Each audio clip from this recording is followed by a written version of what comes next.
I'm Danielle.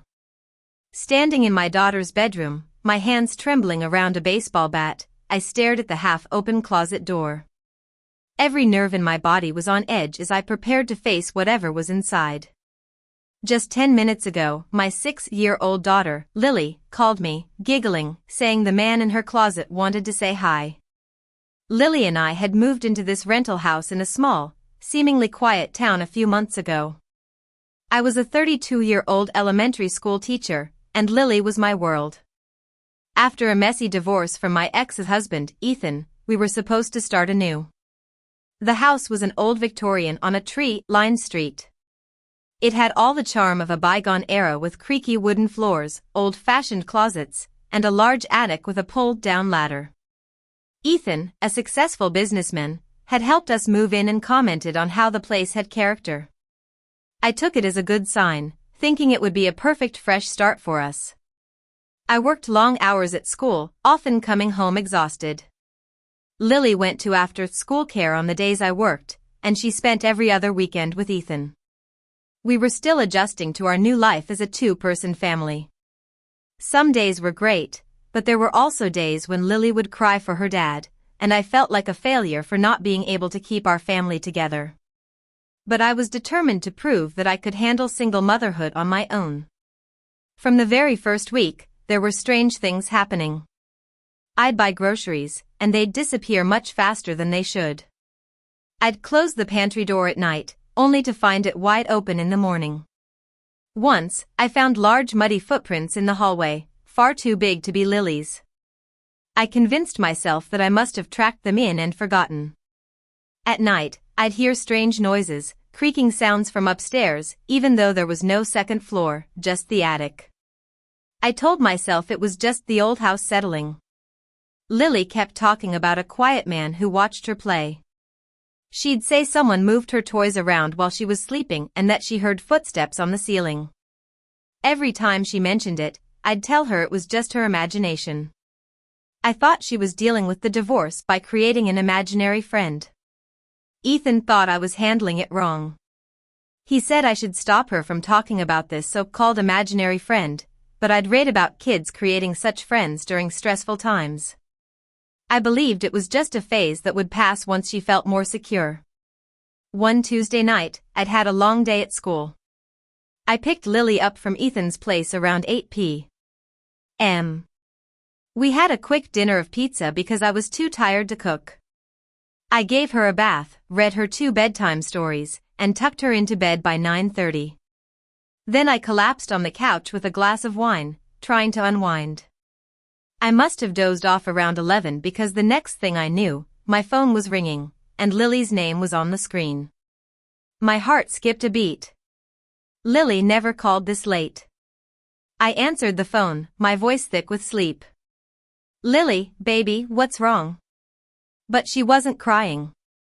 She was giggling. "Mommy, the man in my closet wants to say hi." My blood turned cold.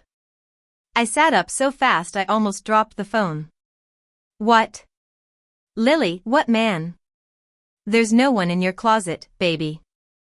I tried to sound calm, but my voice came out high-pitched. Lily turned the tablet around on the video call. I could see her closet door, slightly ajar, showing only darkness inside. The low-light video was grainy, illuminated only by her night light and the tablet screen. "He's right there, Mommy. He's always here. He's very quiet, but he's nice. He told me his name, but I forgot it." Her voice was so casual, like she was talking about a new friend from school. I was already on my feet, moving towards the stairs. "Lily, listen to me. Stay in your bed. Don't go near the closet. Mommy is coming right now." My hands were shaking so badly I could barely hold the phone. I tried to convince myself it was just her imagination, but deep down, I knew something was wrong. As I climbed the stairs, I heard a creaking sound from inside Lily's room. It wasn't the normal settling of the house. It was the sound of someone moving on the floorboards. I pushed the door open all the way. Lily was sitting cross-legged on her bed, holding the tablet, looking completely calm. Lily, come here right now, I said, my voice sharp with fear. She climbed off the bed and walked to me, and I pulled her behind me into the hallway. Show me where you saw the man, I said. Without hesitation, she pointed at the closet door. In there. That's where he stays mostly. Sometimes he goes up in the ceiling. I hear him walking around up there at night. The attic. Oh, God. How long had someone been in my house? I reached for my phone to call the police, but then I heard the creaking sound again, clearly coming from the closet. Suddenly, everything made sense. The missing food, the open cabinets, the footprints, the feeling of being watched. It wasn't in my head.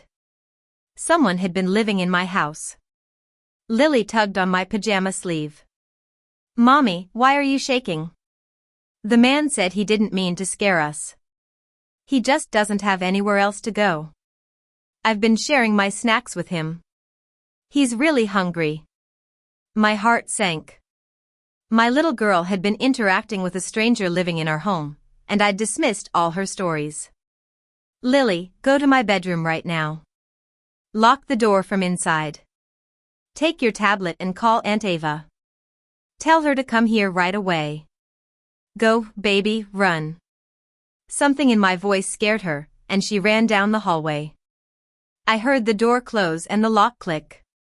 I stood alone in the hallway, my eyes fixed on the closet door. I knew I should run, grab Lily, and call the police from outside. But I needed to know who had invaded our home.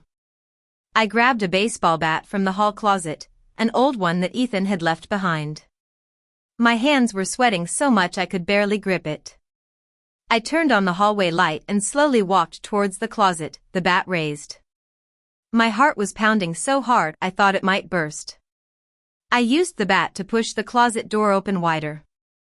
At first, I saw only Lily's clothes, shoes, and storage boxes. Then, something moved behind the hanging clothes. Please don't scream, a man's voice said, quiet and raspy. I'm not going to hurt you. I promise. I'm so sorry. I stumbled backward, nearly falling over Lily's toy bin. Get out of there right now. Get out where I can see you, or I'm calling the police, I said, my voice louder than I expected. A man emerged from behind the clothes, his hands raised above his head. He was thin, in his late 30s, with unkempt brown hair and a scruffy beard. His clothes were dirty, a tattered jacket over a stained shirt and torn jeans. His eyes were bloodshot, and he looked terrified. How long have you been in my house? I demanded, trying to keep my voice steady. How long have you been watching us? He kept his hands up, his body trembling. About 3 weeks. The house was empty for months before you moved in. I found a way in through the basement window. I just needed a warm place to sleep. I didn't know anyone was going to move in. When you and your daughter showed up, I should have left, but I was too scared. It was getting so cold outside. I felt sick to my stomach. This stranger had been living in my house, hiding in the attic and Lily's closet for 3 weeks. I wanted to hit him, but looking at him, I saw a man in despair. He looked ill, malnourished, and clearly in a mental health crisis. What's your name? I asked, the bat still raised but my voice a bit softer. My name is Ryan. I was a graphic designer until 2 years ago. I had a breakdown, lost my job, and couldn't pay my rent. I've been on the streets ever since. When I found this empty house, it felt like a miracle. I was only going to stay a few days, but then winter came, and I couldn't face sleeping outside anymore. Part of me wanted to call the police and have him arrested immediately. But as an elementary school teacher, I'd seen many students in difficult situations. I could see the desperation in his eyes. I made a decision. Ryan, what you did is illegal. You broke into my house, and you scared us. I'm calling the police, but I'm also going to tell them that you need help, not just jail. Do you understand? Ryan's eyes filled with tears, and he collapsed to his knees. Thank you. I know I deserve jail, but I'm so confused and desperate. Thank you for not hurting me. I dialed 911 with shaking fingers, keeping my eyes on Ryan. When the dispatcher answered, I forced myself to speak clearly. My name is Danielle. I'm at 321 Elm Street. I just found a man hiding in my 6-year-old daughter's closet. His name is Ryan, and he's been living in my house without my knowledge for 3 weeks. He's not being aggressive, but I need the police here right away. The dispatcher asked me if I was safe, if I could get to a secure location, and if the man was armed. I answered all her questions while Ryan stayed still, tears running down his face. The police arrived within minutes. 2 officers rushed up the stairs. Officer Sarah Thompson took charge, asking Ryan to lie face down on the floor with his hands behind his back. He complied without resistance and was quickly handcuffed. Officer Thompson turned to me. Are you hurt? Is your daughter okay? I nodded and pointed down the hall to my bedroom where Lily was locked inside. Another officer went to check on her. Officer Thompson then asked me to show her everywhere Ryan might have been hiding. We started with the closet. She took pictures of the blanket he'd wadded up in the corner, the water bottle, and the granola bar wrapper. Then we went to the attic.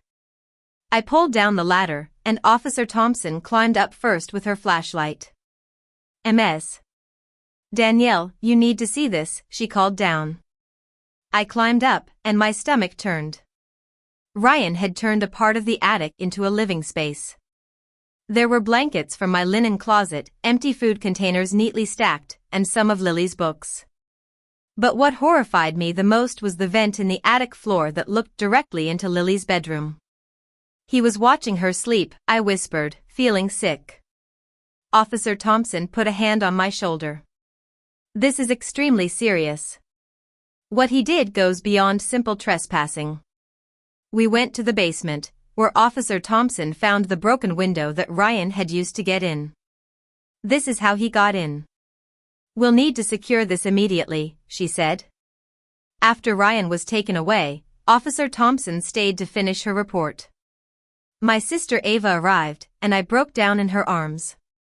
She held me and told me everything would be okay. Lily and I didn't sleep in that house for a month.